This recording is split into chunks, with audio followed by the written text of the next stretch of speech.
Welcome to another episode of Ex Tempore, where I bring together some of the players with the audience to discuss what happened in the previous session of ADlib&D. Sorry. So, do we still have... Yes. What's happening, Azriel? Am I echoing? I'm getting an echo. I'm not sure from who. Which doesn't help. Anyway, we're going to be asking questions. You guys can ask questions into the chat, and we'll try and cover those as well. Definitely not me.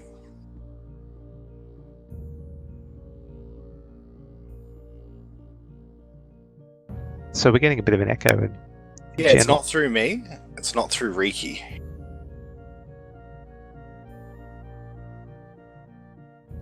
You did your mumble assistant? Oh, it could be.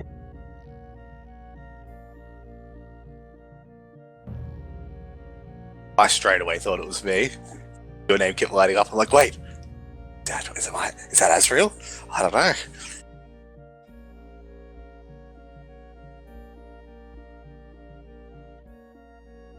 So I'm trying to work out with the audio.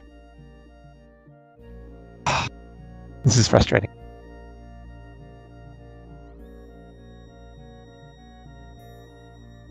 Yeah. I can still hear you.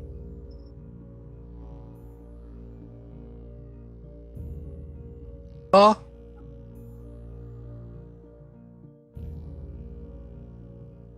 I'm only hearing it when me or Riki talk, not when you talk.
No, I mean, it wouldn't small matter for you. pocket-sized one.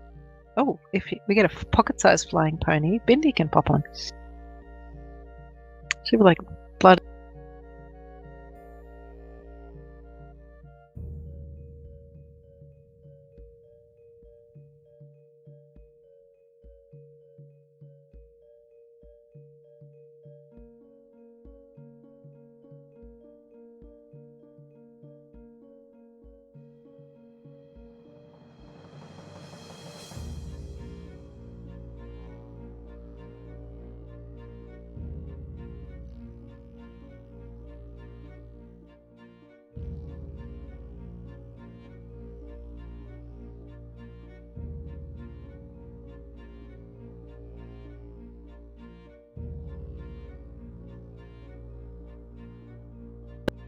Okay. They should be able to hear us okay.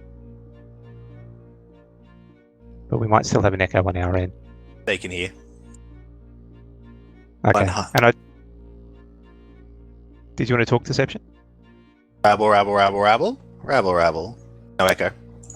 Sorry, it's rabble. It's just obnoxious. There's a small... Okay, I think we're a bit better now. I'm so sorry about that, guys. I think we've got a little bit of an echo, but I'll have to look into that audio later. Anyway, yes, welcome. Right, so I think at any time, guys, you can post questions into the Twitch chat, and I'll try and answer them as best as I can. But I might start my first one with one of our new players, Azriel or Deception. how do you think Azrael is fitting into the party so far? Do you think he's found some kindred spirits, or is there friction between some characters as we progress? No, I think he's thinking everyone's a kindred spirit. Azra's pretty easygoing as a character. And just, yeah, everyone's pretty easy to get along. The most standoffish would probably have been Wabani. But even he's not hard to get along with. All you just have to do is kind of, yeah. He is a bit standoffish, isn't he? Yeah, his character is like standoffish a bit, like, you know, takes you aback a tiny bit. But after like the first, I don't know, frontal assault of Wabani and noticing his little quirks of his characters, everyone else is really easy to get along with. Yeah, definitely. Okay, so Riki, both Wabani and May had what could be considered some godly visions this episode. How does your character feel about the bond that May and Wabani have with their gods? That's a deep question. How does my character feel about religious people being religious? I'm kind of interested, but not really. Like, I don't think that Riki's a particularly religious character. She's got magical powers, and clearly she's literally seen Donaru, which wasn't a conversion experience, funnily enough. I mean, so I don't know what you'd have to do to actually convert her if Donaru came flying in and then out of the room, and she's still like, oh, yep, bye. So I don't really know. What does she think about it? Not a lot. Okay. I don't think she knows a lot about the I think the vision with Donaru would have been much more had much more of an impact than these dream visions that other people seem to be having. Fair enough.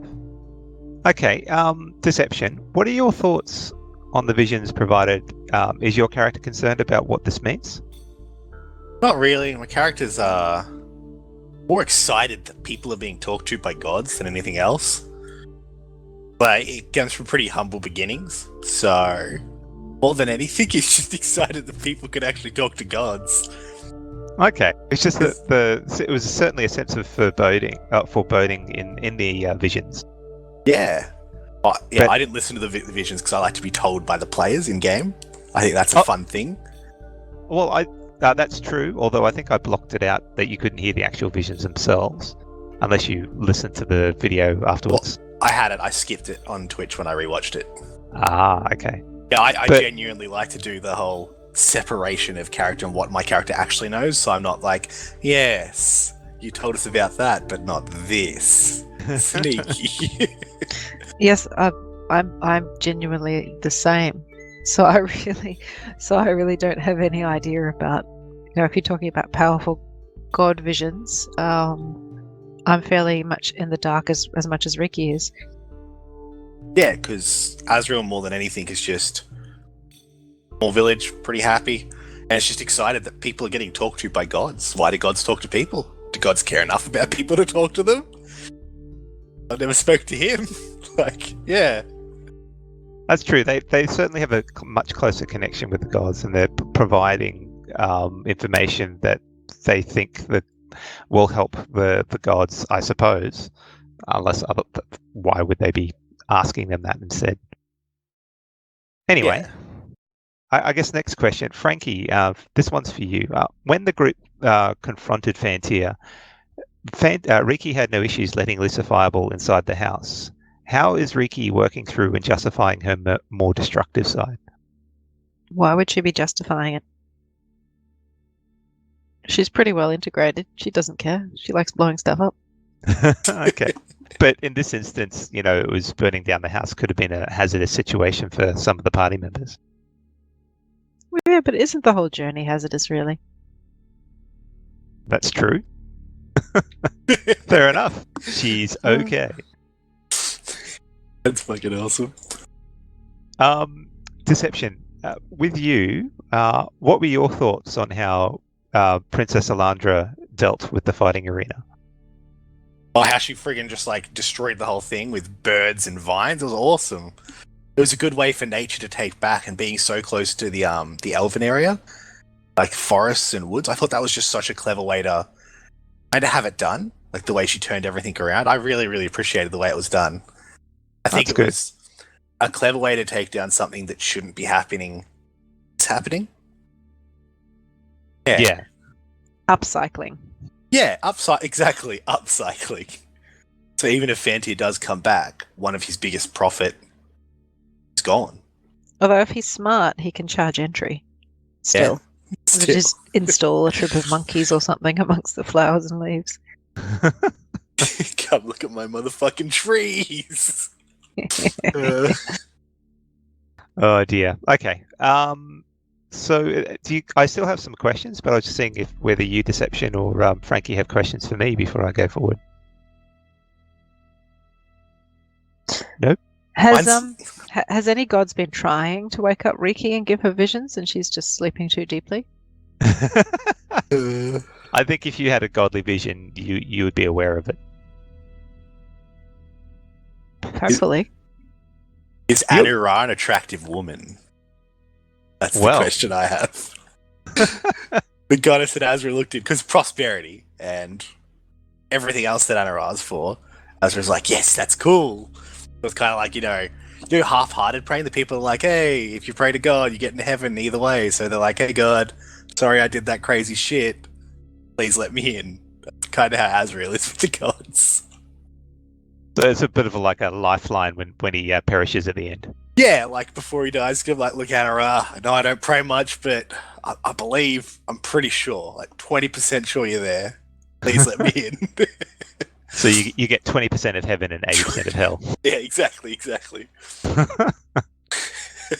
Fair enough. I will point out the last couple of random concepts that we threw out, that I threw out in the last session, and they were nasal torture and moving blackness. Nasal torture? Yeah, how did that come in? So the nasal torture happened, although I don't think Jace mentioned it too much, but it was used in his vision at the start of the actual episode. So you guys saw the moving blackness of the smoke escape from Fantia's estate, and then I dragged Jace out into the Whispers of the DM section. And so after that, that's where the nasal torture happened. But anyway, I guess another question for you, Frankie. Who was more excited to see Princess Alandra, Riki or Bindi, and why? Oh, Bindi was pretty thrilled, because Bindi still feels quite close to her. Riki was pretty happy because she finds her to be a breath of fresh air, particularly after having spent a little bit too much time in the city. So, who was happier? Well, I would suspect the squirrel's joy is more pure. Fair enough. Although I think that Bindi might have been rumbling with the park squirrels while Riki's not looking, so maybe she's picked up some bad habits. I'm sure that won't come back to haunt her. As long as she hasn't picked up some bad flea infestation, that's fine. The city fleas. The city fleas are horrible. Hard to get rid of. So with you, Deception, Azrael has a pseudo-dragon familiar by the name of Druck, I believe, correct? Yes. So although we haven't seen too much at the moment, how do you see Druck getting on with the group, especially with the other familiars, Cinders and Bindi? Pretty well. I think Druck, for the most part, just kind of sits back and kind of watches more than anything. But is like, Azrael kind of is trying to figure out how to use that more than anything, because he didn't really didn't learn from a wizard or anything like that. Maybe I have a chance to ask Riki about her character and how she utilizes familiars more. Because all I know that Azrael, all that I play Azrael to know right now, is that he can look through its eyes, summon it, and then kind of put it in its pocket dimension. That's about it. That's all he really knows about it. Okay. Yeah. Cool. So for you, Frankie, was your character upset that Fantia got away? Would you have liked to have seen what was inside Fantia's estate if it hadn't burnt down? I thought you were going to say, would I have liked to have seen what was inside Fantia when they killed him? And I was like, no, of course not. That was a terrible question. How could you even think that? So, I mean, seeing what's inside Fantia's estate, I mean, there might have been some magical books, hey? Oh, well, easy come, easy go. I suspect that it would have been pretty hard for us to kill Fantia. At any rate, I'm getting the feeling of the big boss battle where you damage the big boss and then the big boss runs away and you catch up with them later on after they've absorbed a little bit of damage. So I wasn't too surprised when Fantia vanished. Okay. And what about you, Deception? Azrael was okay with him getting away. Otherwise, me, I was muted yelling, "Kill the fucking wizard!" to Kayla. And she's like, "Shut up, I'm trying to play." Yeah, there wasn't a concentrated effort on focusing on Morkeen, was there? He was one fucking hit off, dying. I know it. I know he was one hit off. He was very close. I know. And I'm like, if she hits him, because I'm like, all right, with Kayla's powers, if she hits Fantia and pulls him, he still can be teleported away. But if she hits the wizard and pulls him, harder, and she's more likely to kill him. But it didn't happen. Then it didn't happen. I was like, oh, my brain. But yeah, Azrael, on the other hand, was just like, all right, I have fire resistance, but who else here doesn't care about fire that much? Probably get everyone out. And that was good. You guys got away fairly easily in the end, which is good. Yeah, no, not too much full damage and all that nonsense. So, I think the last question, I can pose it to both of you. So, what were your thoughts on the black cloud that escaped the estate? Do you have any thoughts on who this might belong to? Donnaroo. Azrael thinks that the visions were about the cloud. As far as they've talked about visions, and he saw a big black cloud leaving. So, as far as he knows, that cloud's a dick. That's who we're after. I don't know how fast the cloud moves. Either does Azrael. He just saw a cloud go really quick. Yeah, as far as he knows, that's what the visions were about. Like impending doom. Cloud. Okay, cool. Yeah. So, no other questions at the moment. You guys are happy to post some in the Twitch chat if you want, and I'll give Deception and Frankie one more option or ability to ask another question before we might finish for the night. Cloud coming back to get us. So, is the blackness coming back to get you? Is it a thing? Is it like a monster of some sort that like will actually evolve, or is it just a concept that came in and is kind of passing? Oh, well, I mean, there's a lot of things that are interconnected that you haven't seen at the moment. That's probably as far as I'd want to go with regards to this moving blackness. Fair. But that Frankie's the big bag evil guy. We've seen it already. Yeah. It's not that demon thing that fed us raw meat, is it? No, certainly not. So I can say that for definitely. That's good. All Do right. I have questions? Yeah. No, I don't actually. I guess your most prominent question is, do you get to level up? And you guys have just recently leveled up, actually. Pony, flying pony, rideable flying pony. A god that she's randomly decided that probably doesn't exist is probably going to have to give her a flying pony. I mean, I think it will. I think I'm expecting a vision. Even if it's just a really intense dream of a flying pony, that would be nice. Well, you're a gnome, aren't you? I am. Hey, you could have a flying mastiff. Because you could ride mastiffs. That would be really, really funny. Bounding around a corner, just takes off. Yeah, then it sees a cat and everything goes to hell. Yep. Roll an animal handling check. Oh no. Oh dear. Okay, so before I round up, if there's any other questions, make sure you get them into chat now. Otherwise, we'll probably leave it up there. But thank you everyone for listening. And our next game is going to be this Friday. So make sure you are there and ready to go, because I think there'll be an interesting discussion with the group and this meeting that's happening with some higher ups. So anyway, thank you for listening, and we'll see you on Friday. Bye. Bye.